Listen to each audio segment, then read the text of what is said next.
But I'm like, okay, God doesn't make mistakes.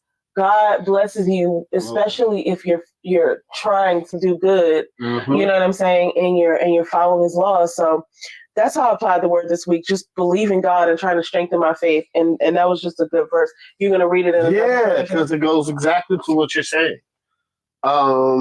This is from the English Standard Version.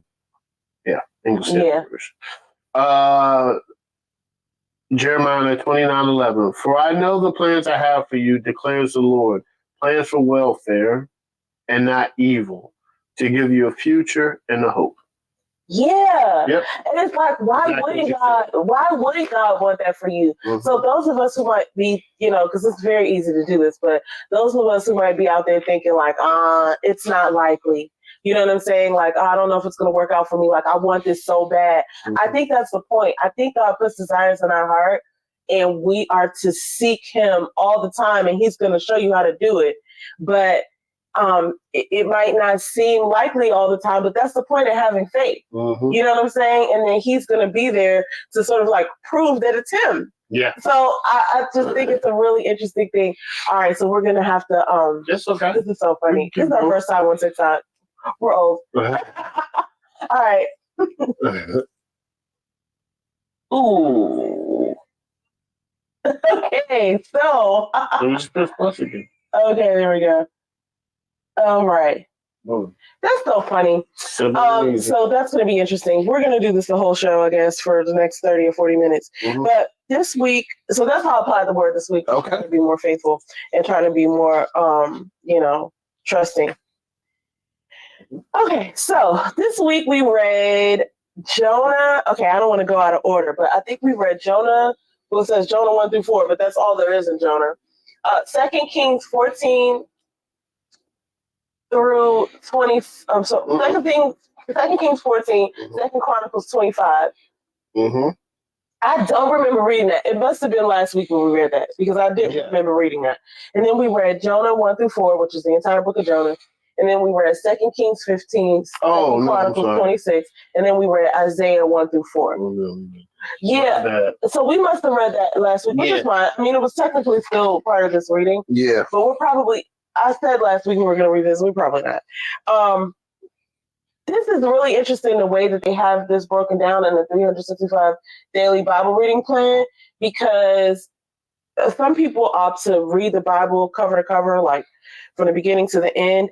And then we even have a chronological Bible that is not entirely like the regular Bible, but like with the, everything split up the way it is.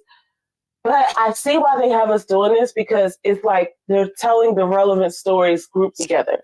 So you're thinking like, oh, we're going from 1 Kings and 2 Chronicles, which is really kind of like, a lot of times they line it up. It's the same story. It's just two different, like, sort of, I guess, viewpoints. It's like the book of Chronicles is telling the Chronicles of Kings.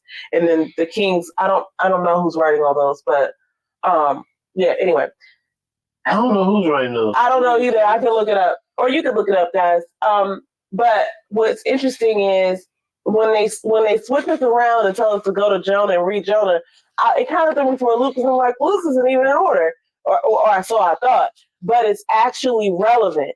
So we got a whole scenario thrown at us this week with this Jonah book. Mm-hmm. Wow. I didn't even realize. And like, I had heard a story of Jonah and the whale, but I'm very cautious of saying the whale, because that's not what the Bible said.